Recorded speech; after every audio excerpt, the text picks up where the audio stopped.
Puncak haji, wukuf di Arafah bagi orang yang haji. Bagi kita puncaknya nyembelih hewan kurban. Bagi kita yang di sini, kita puncak kita nyembelih. Itu puncak kita. Nah, wallahu alam tentang masalah ini memang pertama sekali kita sebutkan perbedaan ini sebenarnya bukan hanya perbedaan ketika Idul Adha saja, Idul Fitri, Ramadan juga ya. Cuman mungkin ada keterkaitan khusus ketika Idul Adha yang berkaitan tadi wukuf Arafah, mungkin itu ya. Jadi dalam hal ini memang kita lihat Bapak dan Ibu yang dirahmati Allah Subhanahu wa taala, ada secara garis besar sebenarnya ada dua pendapat para ulama, tapi karena ada wukuf ini jadi 3 pendapat. Bapak dan Ibu yang dirahmati Allah Subhanahu wa taala, ini hadis yang cukup singkat ya, yang disampaikan diriwayatkan oleh ibunda kita Aisyah radhiyallahu taala anha dari Rasulullah sallallahu alaihi wasallam. Bahwasanya Nabi mengatakan, man ahdatha fi amrina hadza ma laysa minhu fahuwa raddun. Siapa ahdatha artinya siapa saja yang membuat sesuatu yang baru, fi amrina maksudnya dalam urusan agama kami ini, maka ma laysa minhu yang tidak ada dasarnya, tidak ada asal usulnya, tidak ada dalilnya, sandarannya, maka amalan itu akan tertolak. Ini riwayat Bukhari dan Muslim. Riwayat Imam Muslim, man amila amalan laisa alaihi amruna fahuwa raddun. Siapa yang melakukan suatu amalan yang amalan itu tidak ada dasarnya dari kami, maka amalan itu ditolak. Maka lafaz yang kedua ini lebih umum. Disebutkan oleh para ulama, hadis ini sebagaimana disebutkan ya sebagian para ulama, menjadi barometer terhadap amalan kita yang lahiriah. Kalau seandainya hadis yang pertama dulu, yaitu hadis Umar, itu menjadi standar penilaian dalam amalan batiniah kita, amalan hati kita, yaitu hadis innamal a'malu binniyat, bahwasanya amalan itu dilihat pada niatnya. Seorang beramal ikhlas atau tidak. Dan seorang akan diberikan pahala sesuai dengan apa yang dia niatkan. Tentunya yang mengetahui keikhlasan itu hanya Allah. Maka itu standar batin yang mengetahui hanya Allah. Hadis yang kelima ini adalah standar zahir yang tampak, yang itu kita bisa nilai.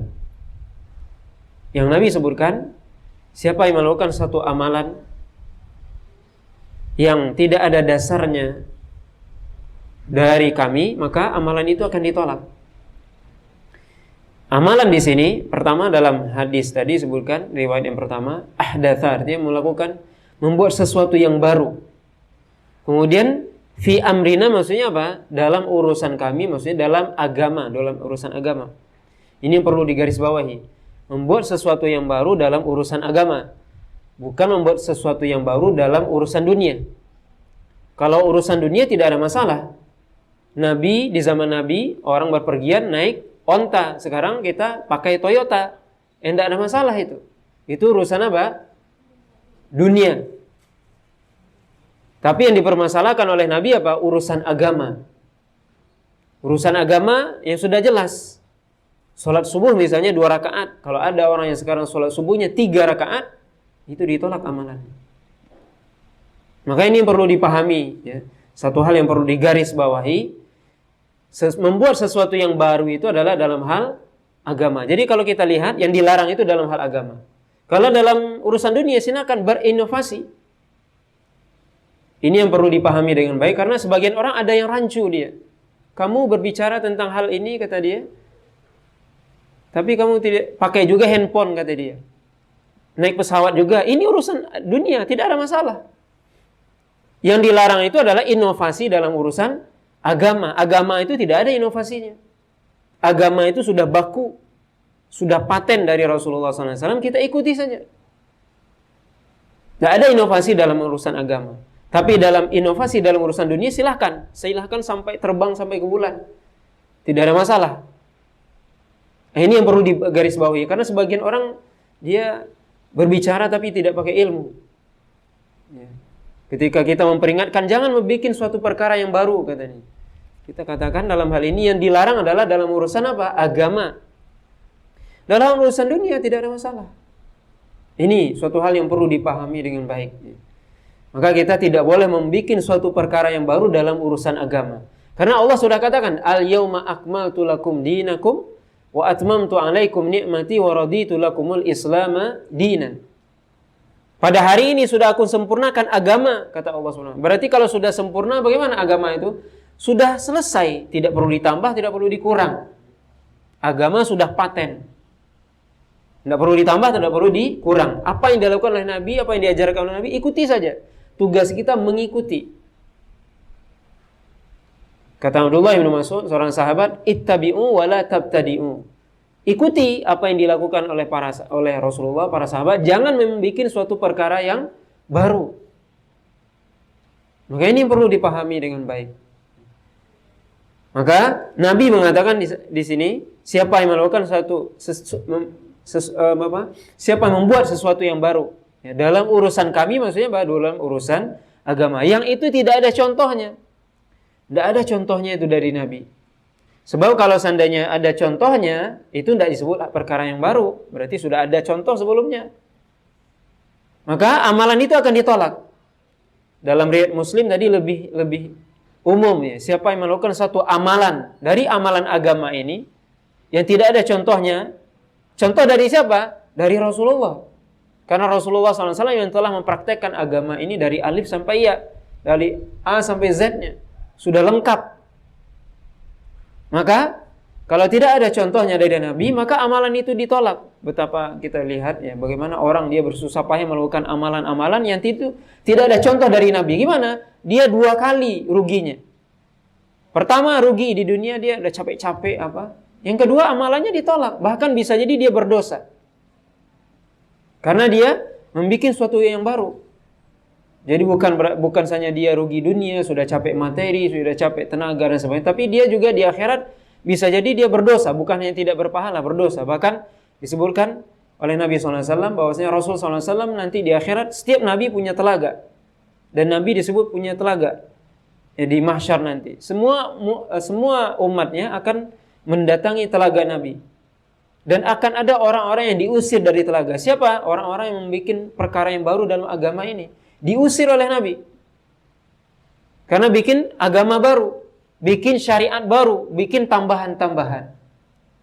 Maka ini, Bapak dan Ibu yang dirahmati oleh Allah SWT, perkara ibadah itu kita tidak boleh tambah, tidak boleh kurang. Ikuti saja. Apa yang dilakukan oleh Nabi, ikuti. Apa yang ditinggalkan oleh Nabi, tinggalkan. Begitu. Tidak perlu kita tambah, tidak perlu kita kurang. Dalam hal ini, mungkin kalau kita lebih rinci, dalam hal apa saja kita mengikuti Nabi. Rasulullah SAW, ya Allah SWT dan Rasulnya sudah menetapkan beberapa hal ya tentang ibadah ini. Pertama, dalam hal kaifiyah misalnya. Kaifiyah artinya tata cara. Ini yang pertama. Kita harus mengikuti Nabi. Contoh tadi sholat. Kaifiyah sholat bagaimana? Pertama berdiri, kemudian takbiratul ihram, kemudian membaca Al-Fatihah, kemudian ruku, sujud. Begitu kaifiyah, harus kita ikuti begitu. Kalau ada orang yang sholat langsung dia sujud saja, bagaimana sholatnya? Itu membuat perkara yang baru namanya. Contoh sholat itu. Atau haji misalnya. Bagaimana tata cara haji? Sudah dicontohkan oleh Nabi SAW. Bagaimana kita haji? Tata caranya kita berihram dari miqat, dari tempat yang sudah ditentukan. Kemudian kita misalnya tawaf misalnya. Mulai tawaf dari mana? Dari Hajar Aswad. Kembali ke Hajar Aswad. Itu tata caranya. 7 kali putaran. Sudah ada contoh dari Nabi SAW. Sa'i bagaimana? Dari Sofa ke Marwah. Kalau ada orang yang dari Marwah ke Sofa, batal sa'inya. Maka ini kaifiyah namanya. Tata cara yang harus kita ikuti. Tidak boleh kita langgar. Yang kedua, ketika ada syariat Allah dan Rasulnya atau syariat telah menentukan jumlah tertentu, maka kita tidak boleh melebihkannya. Seperti tadi kita sebutkan, sholat subuh 2 rakaat. Kalau ada orang yang sengaja sholat subuhnya 3 rakaat, gimana? Sah atau batal? Kira-kira gimana?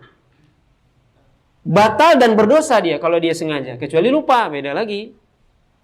Kenapa? Dia sudah membuat perkara yang baru. Kenapa dia berdosa? Kan lebih, kalau 3 rakaat berarti lebih banyak bacaannya. Lebih sering dia baca Al-Fatihahnya, lebih banyak sujudnya. Karena dia bikin perkara yang baru. Nabi sholat subuh selama hidup beliau cuma 2 rakaat. Ini dia bikin syariat baru. Sholat subuh 3 rakaat. Nggak boleh kita bikin yang baru. Kalau sudah ditentukan jumlahnya. Ini yang kedua. Jumlah sudah ditentukan, ikuti. Nggak boleh kita tambah-tambah. Sholat 5 kali sehari semalam yang wajib. Lakukan yang 5 saja. Nggak ada yang misalnya ada sholat yang ke-6 misalnya yang wajib. Nggak ada. Atau yang ke-7 apalagi. Begitu juga tadi disebutkan. Misalnya zikir kita. Zikir sudah ada ditentukan. Ada zikir itu. Ada zikir yang sudah ditentukan bilangannya, ada yang tidak. Yang sudah ditentukan tidak boleh kita tambah. Misal, zikir habis sholat, istighfar 3 kali. 3 kali saja, baru kita baca Allah mantasalam, minkas salam. Kemudian gimana? Baca subhanallah 33. Alhamdulillah 33. Allah Akbar 33. Boleh dalam riwayat lain 34. Kalau sengaja ini, kecuali lupa, beda lagi. Sengaja deh, aku nggak mau 33, ngapain ganjil 40 sekalian? Dibikin baru 40 katanya. Ini bikin agama baru namanya. Kenapa? Nabi cuma zikir setelah sholat. Ini ingat, setelah sholat. Ini berarti sudah ditentukan. Beda kalau kita zikir sambil jalan, sambil nyetir, nggak apa-apa. Mau sekian ribu kali nggak masalah. Karena itu tidak ditentukan. Boleh. Tapi kalau sudah ditentukan ini, nggak boleh dilewati. Itu jumlah sudah ditentukan. Tawaf juga tadi 7 kali. Nggak boleh 8 kali atau 10 kali aja biar genap. Supaya lebih banyak pahalanya begitu. Enggak. Malah berdosa. Nabi cuma 7 kali. 7 kali lakukan. Sa'i juga itu 7 kali. Lakukan 7 kali. Ini jumlah yang sudah ditentukan, maka kita harus mengikuti jumlah itu. Tidak boleh kita tambah. Karena ini agama. Coba kalau kita tambah berarti apa? Ya seolah-olah berarti agama ini tidak sempurna. Berarti Nabi salah berarti selama ini. Yang cuman zikir 33. Berarti Nabi salah berarti kemarin yang cuman tawaf 7 kali. Maka ini yang kedua. Ketika sudah ditentukan bilangannya, kita ikuti bilangan itu. Kecuali tadi kita katakan ada yang tidak ditentukan. Silakan baca Al-Quran setiap hari berapa terserah. Tidak ada Nabi menentukannya itu. Mau setengah halaman, mau 1 halaman, monggo, silakan. Tapi kalau zikir setelah sholat tadi sudah ada ketentuannya. Misalnya. Maka tidak kita lewati. Dengan sengaja maksudnya. Sekali lagi, dengan sengaja. Beda kalau kita lupa dan sebagainya.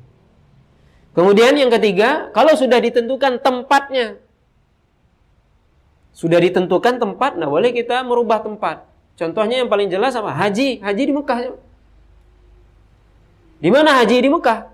Di mana tawaf? Di Masjidil Haram, di Ka'bah. Nggak boleh kita misalnya kita bikin pula Ka'bah di sini misalnya. Kita bikin Ka'bah di sini.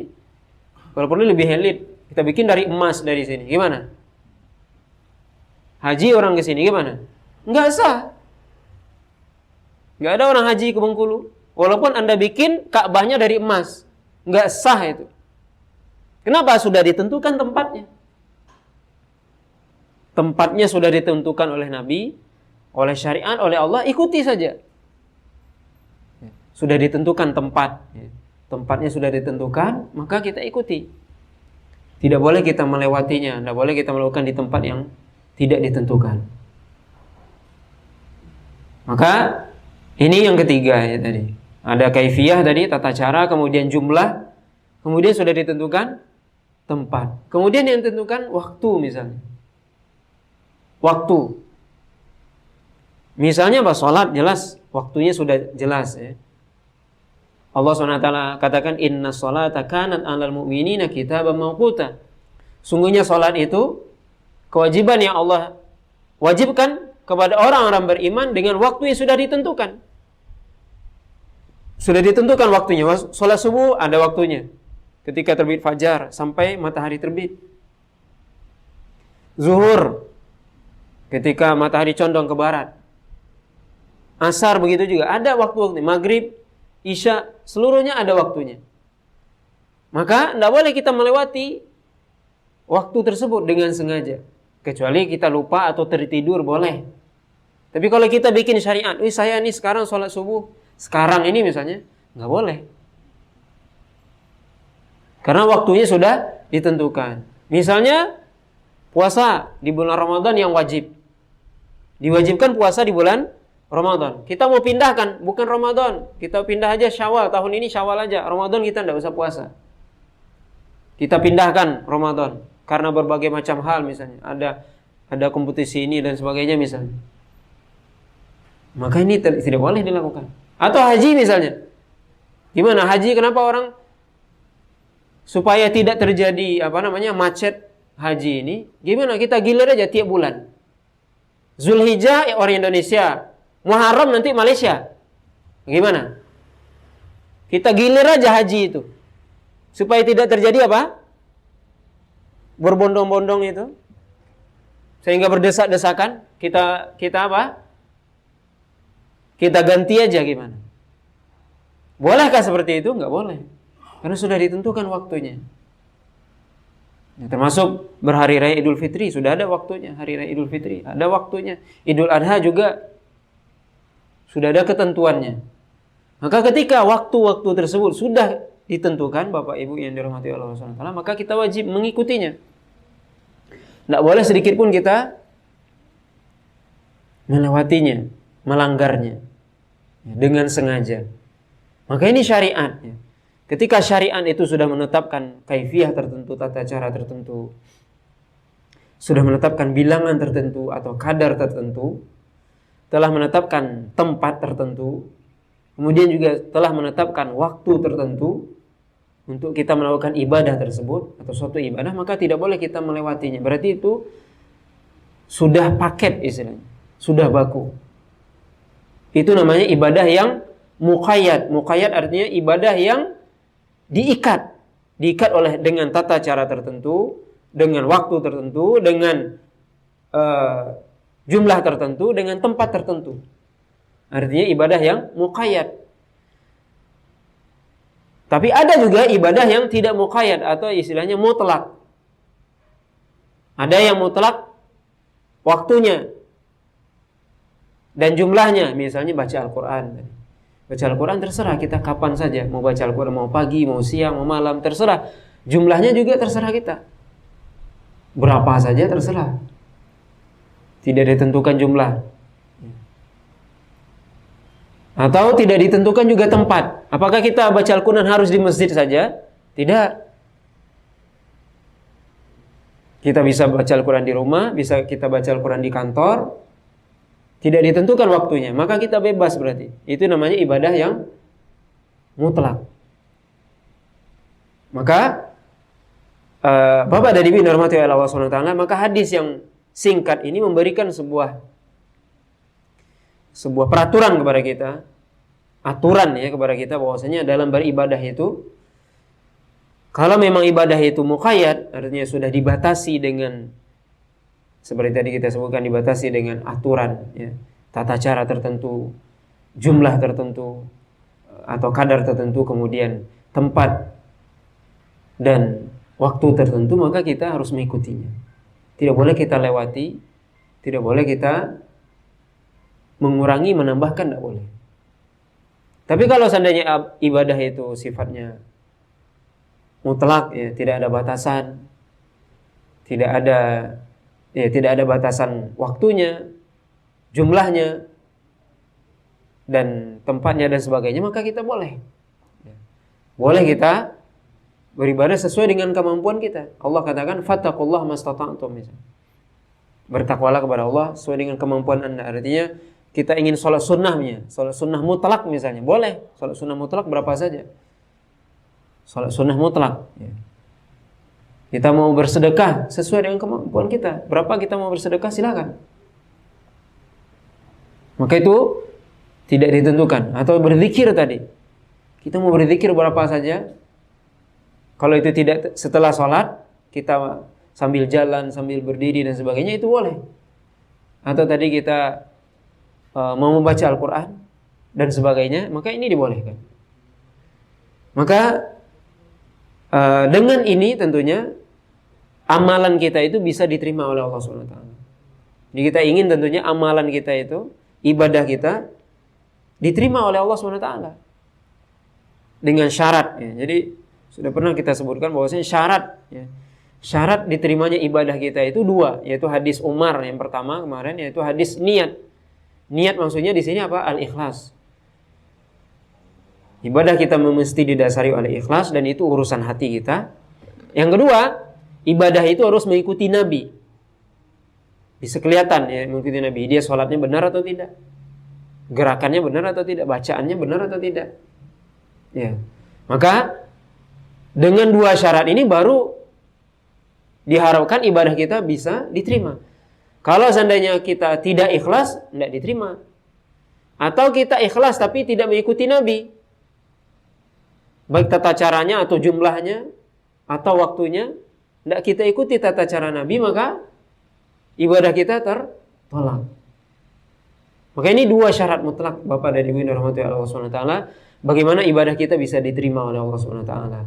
Itu kita ikhlas kepada Allah SWT. Kemudian kita mengikuti apa yang sudah dilakukan oleh Nabi SAW. Maka tadi disebutkan memang Nabi SAW sudah mencontohkan kepada kita contoh konkret ya, bagaimana Nabi beribadah, maka kita ikuti. Kata Allah SWT, laqad kana lakum fi rasulillahi uswatun hasanah. Sungguh di dalam diri Nabi itu ada contoh yang baik untuk kita ikuti, untuk kita tiru dalam segala hal tentunya. Kita meniru Nabi, mencontoh Nabi dalam hal akidahnya, dalam hal ibadahnya, dalam hal muamalahnya, akhlaknya dan seluruhnya. Maka ini Bapak dan Ibu yang dirahmati Allah SWT, mungkin ya, sedikit ya, singkat pembahasan kita pada sore hari ini berkaitan dengan hadis yang kelima dari hadis Arba'in An-Nawawiyah, yang berkaitan tentang bagaimana aturan kita dalam beribadah sehingga ibadah kita itu benar-benar mengikuti apa yang disyariatkan oleh Rasulullah SAW sehingga ibadah kita diterima oleh Allah SWT. Mungkin saya cukupkan ya. Kalau ada pertanyaan kita persilakan.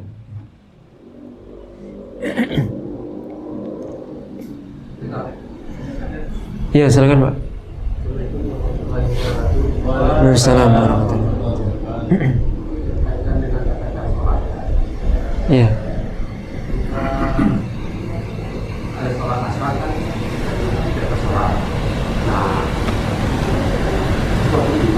Merasakan keyakinannya tidak salah dalam rakaatnya.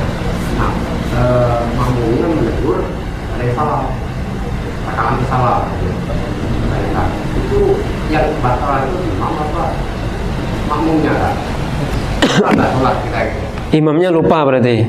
Imamnya betul merasa betul, gitu, yakin. Gitu. Jumlah rakaatnya apa? Hah? Makmumnya yang lupa. Nah, makmumnya negur. Nah, salah satu makmum ini lebih gitu rakaatnya. Tapi saya imam yakin. Iya. Yang apa batal sholat kita apa gimana gitu lah makmumnya. Ya, dalam hal ini berarti perkara tentang lupa dalam sholat ya. Cuma tidak diketahui siapa yang benar ini, makmum apa imam. Tentunya dalam hal ini kita bisa lihat ini. Kalau makmumnya satu orang mungkin lah ya. Mungkin makmumnya lupa, mungkin. Tapi kalau seandainya makmumnya ada 10, imam 1, mungkinkah sepakat makmum ini lupa kalau? Maksudnya sepakat makmumnya lupa semua? Atau imamnya yang kemungkinan? Jadi maksudnya kita mau lihat kemungkinan yang benar siapa nih? 10 orang apa 1 orang gitu maksudnya? Yang satu lupa, yang lain itu ngikut.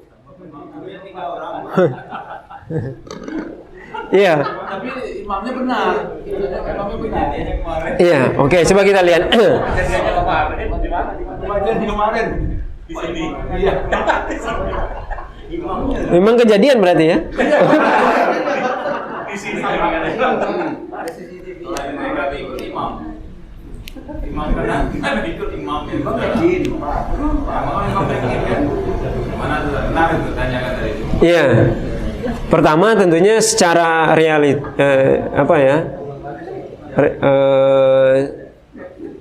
perhitungan sebenarnya kan kalau 10 makmum itu 10, imam 1 kan mestinya yakin kita dengan pendapat 10 orang gitu. Tapi ternyata ini enggak, bisa jadi itu tadi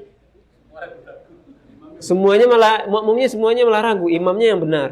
Tentunya dalam hal ini nanti dilihat memang. Kalau seandainya, jadi ketika imam salah, ketika imam ragu misalnya, ya, ini sekarang imamnya benar, makmumnya yang salah. Ragu tapi negur dia, Pak. Ragu tapi negur, tapi imamnya ikut malah. Enggak, imamnya tetap aja karena yakin dia udah. Oh iya. Nah, bukan Allah gitu ya negur. Iya. Yang lain gimana? Ya kalau saya tetap berdiri. Karena kalau baru rakaat mulai.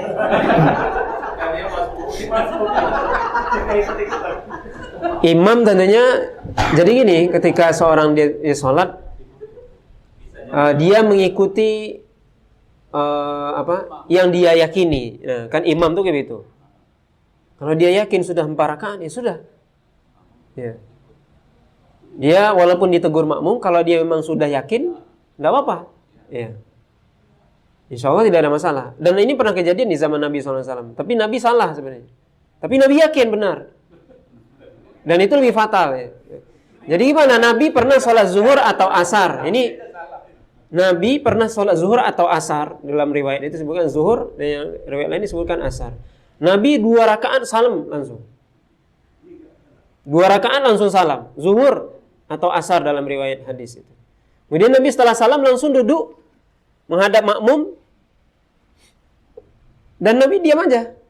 Nah, ini para sahabat diam semua. Nggak ada yang berani negur. Ada seorang sahabat namanya Zulyadain ya. Ini digelari oleh Nabi.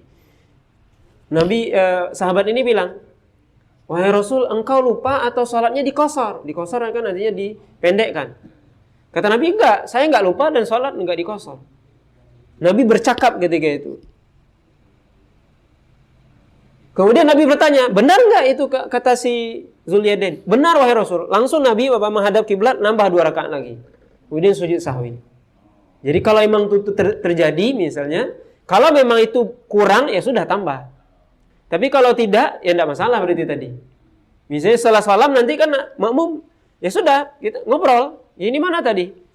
Kamu bilang subhanallah gimana? Saya yang salah atau kamu gitu kan?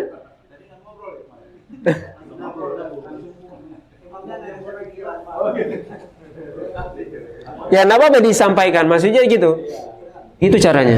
Tapi kalau dengan imam, dengan makmum biasanya kan kemungkinan besar itu imam yang lupa biasanya. Makmum itu enggak lupa. Ataupun kalau lupa satu orang ya, yang lain pada ngingetin. Jadi insya Allah enggak apa-apa. Ya.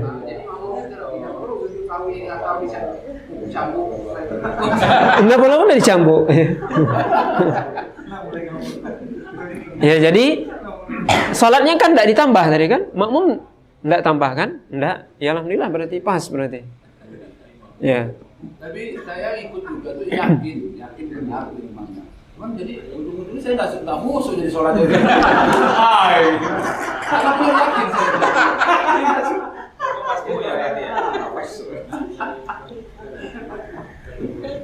Ya makanya kita harus ikut keyakinan gitu mungkin ya. Tapi enggak apa kita sampaikan. Ya misalnya habis sholat mungkin ditanya siapa yang salah. Kalau misalnya boleh, kalau misalnya seperti ini masih dalam masjid apa semua, oh tadi salah, oh masih kurang 1 rakaat lagi, sepakat, ya sudah, sholat tambah 1 rakaat lagi, tapi nanti apa? Sujud sahwi 2 kali, boleh sebelum salat atau setelah. Iya, kalau memang nggak putus ketika dengan subhanallah saja, karena kan sebenarnya cukup dengan subhanallah, tapi kan masalahnya imamnya yakin, aku kekeh dia kan, ya udah lanjut. Dia Nabi habis salam dia nanya, gimana? Benar nggak tadi? Misalnya begitu. Ya sudah. Ternyata memang imamnya salah misalnya. Ya sudah tambah 1 rakaat lagi. Kemudian sujud sahwi 2 kali. Sebelum salam atau setelah salam boleh. Semuanya. Karena kan kita kurang tadi. Iya. Kalau kurang. Ya. Kalau ternyata berlebih gimana? Semuanya berlebih. Sholat asarnya 5 misalnya. Ya sudah sujud sahwi aja. Nggak perlu ditambah lagi. Ya jadi apa? Dikurangi aja. Bukan dikurangi, tidak bisa juga. Di sujud sahwi 2 kali. Ya, sujud sahwi 2 kali. Iya. Dan buat Iya. Saya kalau ini mau saya hukum sambung. Ada yang lain? Iya, silakan Pak. Assalamualaikum warahmatullahi wabarakatuh. Waalaikumsalam. Ini di luar konteks ini. Kalau kita sedang bilang mendekati Idul Adha. Iya. ini kan ada dua perbedaan. Oh iya. Sholat nanti hari Minggu, satu hari Sabtu. Tapi di Arab sendiri itu wukufnya untuk tanggal 8 hari Minggu. Untuk menyikapi ini gimana sebenarnya? Iya. Baik sekali Ustaz. Iya. Ada juga yang mendasarkan pada entah hadis atau apa ya, bahwa wukuf itu haji gitu. Sehingga ya haji yang paling wukuf. Ya, al-hajju Arafah artinya puncak haji itu adalah wukuf di Arafah. Kenapa dia bisa mendasari itu? Ya, itu al-hajju Arafah itu puncak haji wukuf di Arafah bagi orang yang haji. Bagi kita puncaknya nyembelih hewan kurban. Bagi kita yang di sini. Kita puncak kita nyembelih. Itu puncak kita. Nah, wallahu alam tentang masalah ini memang pertama sekali kita sebutkan perbedaan ini sebenarnya bukan hanya perbedaan ketika Idul Adha saja, Idul Fitri, Ramadan juga ya. Cuman mungkin ada keterkaitan khusus ketika Idul Adha yang berkaitan tadi wukuf Arafah, mungkin itu. Ya. Jadi dalam hal ini memang kita lihat Bapak dan Ibu yang dirahmati Allah Subhanahu wa taala, ada secara garis besar sebenarnya ada dua pendapat para ulama. Tapi karena ada wukuf ini jadi 3 pendapat. Ya. Pertama, pendapat yang mengatakan apa? Ya namanya wihdatul matali. Artinya kalau suatu negeri sudah melihat bulan, ya sudah yang lain mengikuti seluruh negeri Islam. Ini pendapat pertama. Baik itu dalam jadi kenapa terjadi perbedaan ini kan kita melihat kapan kita berhari raya Idul Fitri atau Idul Adha, kapan kita berpuasa, itu dalam penentuan Islam apa? Yang diajarkan oleh Nabi, sumu li ru'yatihi wa aftiru li ru'yatihi. Berpuasalah ketika Anda melihat bulan dan berbukalah ketika melihat bulan juga. Itu Idul Fitri dan Idul Adha juga. Artinya patokannya melihat bulan. Maka dalam hal ini, pendapat pertama para ulama, kalau sebagian negeri Islam sudah melihat bulan, ya sebagian yang lain mengikut. Ini namanya wihdatul matali, yaitu seluruh dunia mengikuti berarti. Yang kedua, kebalikan dari yang pertama, yaitu setiap negeri sesuai dengan matlaknya namanya. Artinya karena ada perbedaan waktu. Misalnya kita Indonesia lebih dahulu 4 jam daripada Arab Saudi. Itu realita yang tidak bisa dipungkiri. Dengan adanya perbedaan waktu ini secara geografis dan sebagainya, maka akan terjadi apa? Perbedaan waktu. Akan terjadi perbedaan ketika melihat bulan. Dan kemungkinan besar apa? Kita akan telat karena bisa jadi karena kita lebih duluan. Jadi logikanya gimana? Logikanya bukan berarti kita duluan yang lebih duluan yang melihat bulan, belum tentu. Justru kebalikan. Kita yang lebih duluan bisa mungkin kita duluan tapi pas kita belum nampak, yang setelah kita udah nampak. Nah, itu. Ya, justru mereka yang belakangan lebih duluan nanti berpuasanya atau Idul Fitrinya. Karena mereka yang lebih nampak, kita belum nampak. Jadi mereka sudah tanggal baru, kita masih yang lama. Nah, jadi pendapat yang kedua, ikuti setiap likulli baladin ru'yatuhu, kata para ulama. Setiap negeri mengikuti pendapat ru'yahnya. Ya, lihat bulannya. Ya. Dan ini juga, ya ini sebenarnya berdasarkan hadis, yaitu hadis Abdullah bin Abbas, yang mana beliau ketika itu Abdullah bin Abbas pernah ibunya yaitu Ummu Fadl mengutus seorang pembantunya namanya Quraib ke negeri Syam. Ketika itu yang jadi pemimpin adalah Khalifah Umayyah bin Abi Sufyan. Kalau tidak salah dalam hal itu adalah masalah berpuasa. Ketika Quraib ini pulang, ditanya, kapan Muawiyah mulai berpuasa? Kalau tidak salah diberlakukan hari Sabtu. Sedangkan kami di Madinah, jadi di Syam dengan Madinah, kami hari Jumat. Loh, kenapa kita tidak mengikuti Muawiyah saja? Karena Muawiyah ketika itu khalifah, pemimpin kaum muslimin seluruhnya. Kata Ibnu Abdullah bin Abbas tidak begitu yang diajarkan oleh Nabi SAW. Yaitu setiap kita, jadi Syam berbeda, Syam itu Suriah sekarang, kemudian Madinah berbeda. Ya, walaupun sama-sama Arab ini. Ya. Ini yang kedua. Yang ketiga, ini ketika berkaitan dengan Idul Adha, dan sebenarnya dua pendapat ini yang paling yang paling jelas ya, yang paling banyak disebutkan oleh para ulama. Yang ketiga ini ketika berkaitan dengan Idul Adha tadi, ada pendapat yang ketiga ini yang mereka mengikuti salah satunya. Jadi ketika Idul Fitri dan Ramadan itu mengikuti apa? Pendapat yang kedua tadi, bahwa setiap negeri mengikuti apa? Ru'yahnya, melihat ru'yahnya, kapan melihat bulannya. Tapi ketika Idul Adha mereka mengikuti pendapat pertama. Mengikuti pendapat pertama, yaitu mengikuti Arab Saudi. Kenapa? Karena mengikuti Arab Saudi, dalilnya apa? Karena Arafah. Nah, Arafah. Kita lihat sebenarnya, wallahu alam, ya, pendapat ketiga ini sebenarnya lebih apa ya? Boleh dikatakan dia sumber pijakannya justru tidak ada. Agak lebih rancu, walaupun kelihatannya lebih moderat gitu ya, pertengahan gitu. Tapi pijakannya justru seperti ngambang. Anda ini mau mengikuti yang mana? Apakah seluruh wihdatul matali atau likulli baladin ru'yatuhu? Nah ini kan ketika Idul Fitri ikut sini, Idul Adha ikut sini. Jadi kan nggak punya, standarnya ganda. Berdiri atas dua kaki gitulah kira-kira ya kalau istilah kita sekarang. Nah, wallahu alam dalam hal ini ya, kalau kita akan menjawab pertanyaan menurut pendapat saya pribadi ya. Tapi semuanya perlu kita pahami. Pertama, sebelum kita sampaikan, bahwasanya ini adalah perbedaan pendapat para ulama yang tidak hanya terjadi pada zaman sekarang, zaman dahulu juga terjadi. Karena Idul Fitri, Idul Adha, Ramadan, Hari Arafah itu kan tidak hanya sekarang, dulu juga. Ya. Maka ini persoalan perbedaan pendapat para ulama. Yang kedua adalah kita dalam hal perbedaan ini lebih berlapang dada. Ya. Dalam menyikapi perbedaan pendapat ini kita lebih berlapang dada. Ya. Mungkin ada sebagian saudara kita yang mengikuti pendapat pertama, ada yang kedua, atau mungkin ada yang ketiga tadi yang kita sebutkan standarnya ganda. Ya. Yang ketiga, ya mungkin kalau ditanya, wallahu alam, yang saya lebih condong ya pendapatnya, ya maksudnya ya tentunya para ulama banyak, ya maksudnya punya pendapat-pendapat sendiri.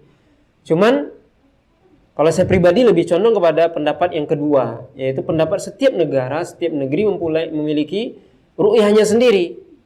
Dan itu pendapat Imam Syafi'i, ya. Dan itu pendapat yang lebih jelas pijakannya, acuannya, dasarnya, dan memang tidak menafikan realita. Realita maksudnya apa? Akan adanya perbedaan waktu. Itu tidak dipungkiri, karena itu tidak bisa kita mungkiri. Kemudian juga perlu kita ketahui bahwasanya ya kalau zaman sekarang yang mudah lah ya, kita punya alat komunikasi dunia seperti dalam sebuah genggaman saja sekarang. Kalau zaman dahulu gimana? Ya nggak tahu. Apakah kita berani menyalahkan orang yang dulu, ya misalnya dia tidak tahu, ya, yang mereka berpegang dengan setiap negara berdasarkan apa? Berdasarkan ru'yahnya sendiri-sendiri. Nah kalau ditanya, seperti tadi Abdullah bin Abbas mengatakan apa? Tidak, kami di Madinah akan berpuasa terus sampai kami melihat bulan. Ketika Quraisy bilang, apakah kita tidak mengikuti Muawiyah saja? Muawiyah ingat, khalifah ketika itu. Khalifah beliau. Khalifah seluruh negeri Islam, sepertiga dunia dipegang sama Muawiyah ketika itu. Lebih luas daripada Indonesia. Ketika itu, di zaman Bani Umayyah. Maka, apakah kita tidak mengikuti khalifah saja? Ini khalifah, bayangkan. Tidak, kata Ibnu Abbas, tidak. Begitu yang diajarkan oleh Nabi SAW. Kemudian apa? Saya ini mengatakan juga disebutkan oleh para ulama begini. Adapun persoalan tentang Arafah, ini kan persoalan tentang Arafah. Kita sekarang berpuasa itu apakah memang berkaitan dengan wukuf di Arafah atau tanggal 9 Zulhijjah? Jadi keterkaitannya mana yang lebih kuat? Para ulama menjelaskan bahwasanya Shaumu yaumul Arafah, yaitu saum pada hari Arafah. Hari Arafah itu adalah tanggal 9 Zulhijjah. 9 Zulhijjah menurut perhitungan kita. Bukan menurut perhitungan mereka, karena terjadi perbedaan. perbedaan apa tadi? Waktu. Yang kedua, misalnya gini. Ini misal disebutkan oleh para ulama ini. Dan pernah terjadi ini. Kalau misalnya tidak ada orang yang berhaji, itu pernah terjadi di beberapa abad yang lalu, ketika Mekah dikuasai oleh orang-orang Syiah, itu ada beberapa tahun tidak berhaji. Jadi nggak ada orang wukuf di Arafah. Apakah kita puasa Arafah atau tidak? Saya ingin tanya. Puasa Arafah atau tidak kita? Tetap puasa Arafah. Tanggal 9 tetap puasa. Tetap puasa Arafah. Dan ingat Nabi itu berhaji kapan? Cuman sekali. Tanggal 10 tahun ke-10 Hijriah. Tapi Nabi mengatakan puasa hari Arafah, aku mengharapkan puasa itu, dengan puasa itu menghapuskan dosa setahun yang lalu dan setahun yang akan datang.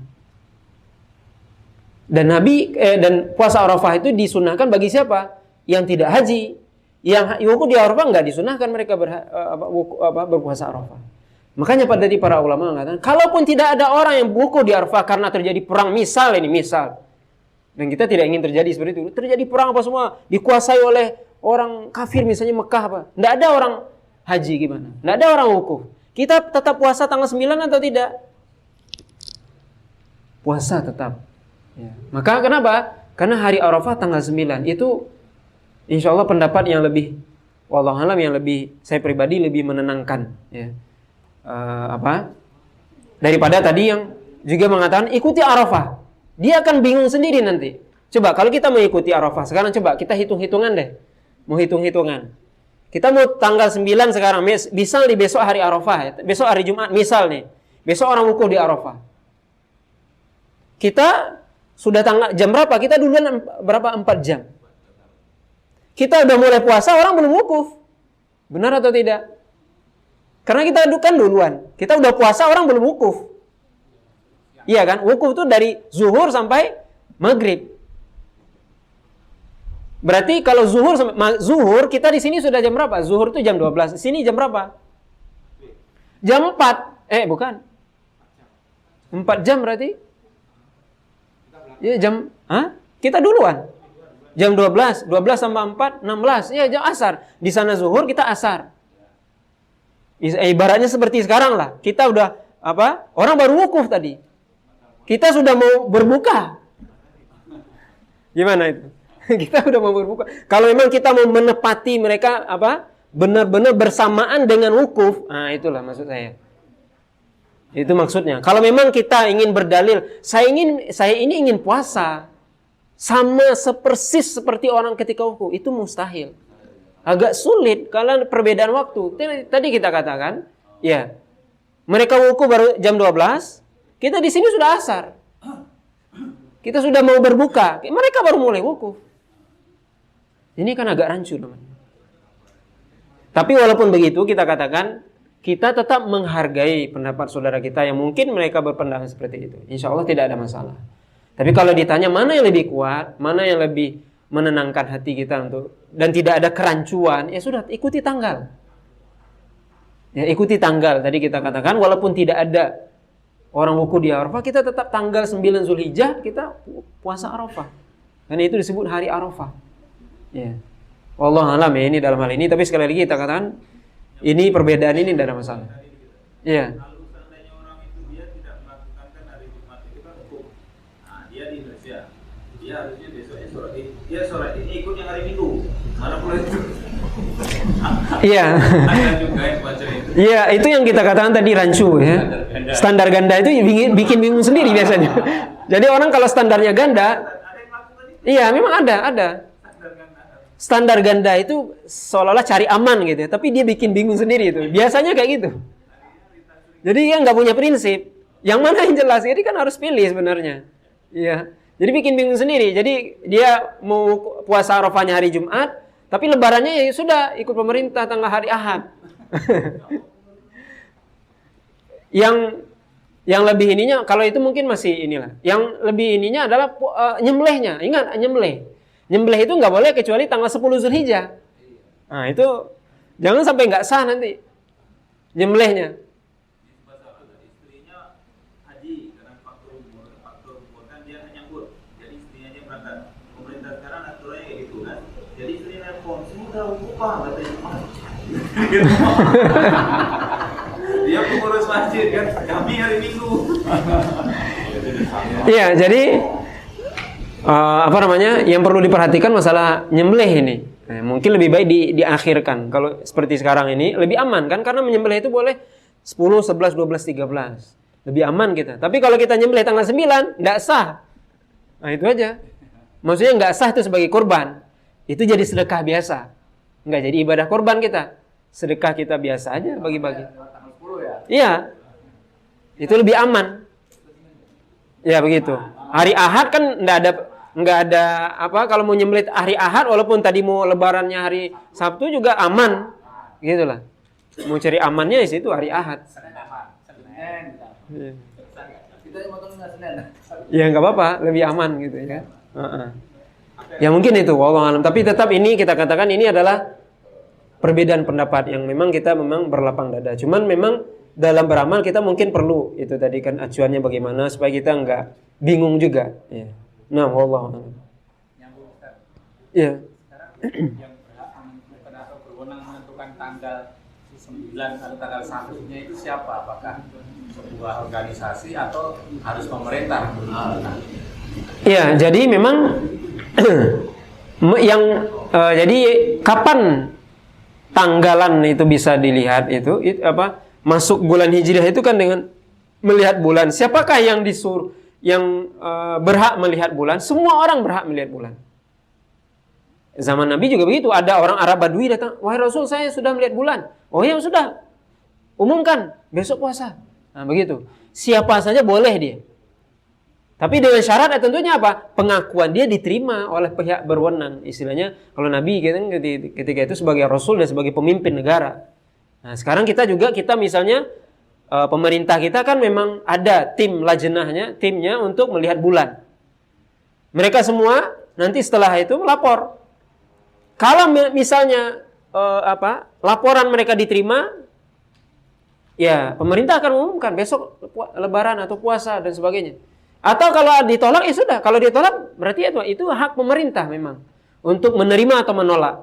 Jadi yang memutuskan itu adalah pemerintah. Tetapi apa? Siapa yang berhak melihat bulan? Semuanya boleh melihat bulan itu. Bukan hanya pemerintah.